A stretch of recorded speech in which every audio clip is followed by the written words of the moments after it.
And here's what I tell anyone in the United States or the West who comes up with a statement like this.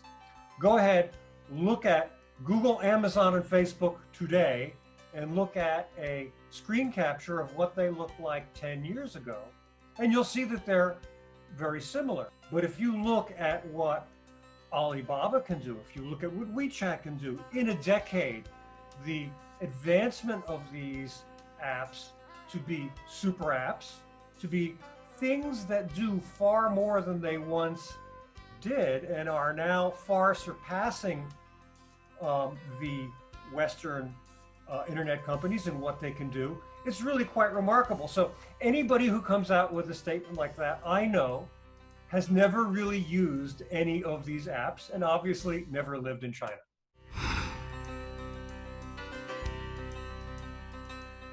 I will give you perhaps two conflicting views.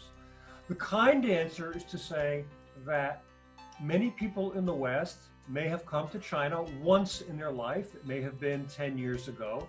And they think about the changes in their current world, whether that's a European or a US-based world, and they think that a decade, things change, but they don't change that much. It is inconceivable, unless you are living in China, to understand the changes that a decade has brought within this country.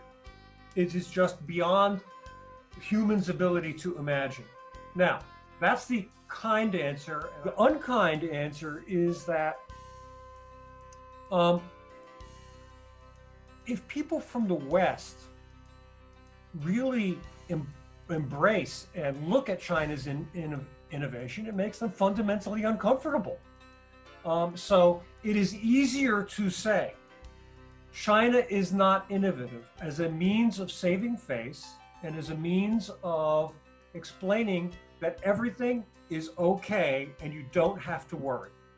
And I apologize if these are nice reasons and not nice reasons. And to me, the concept that you take a society and tell it everything is going to be fine and that we have a technological lead when that lead is in fact being lost is a problem. That's something that we really have to be aware of in the West, and to head off, grab and embrace change and embrace the fact that we have to do more with innovation rather than diminish the efforts of China, which is by all measure and any measure extremely innovative.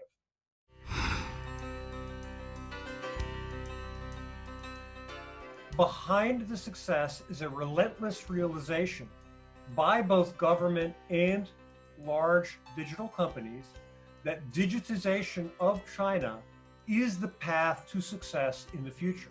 Now, what are the examples of what this has done for us? So I'm going to use financial technology. It is not only the area that I work in, but it is probably one of the better examples of innovative technology because no one in the world has gone essentially cash-free as we have in China. China has two major apps. There are actually 4 or 5, but 2 of the majors are, of course, WeChat Pay and Alipay.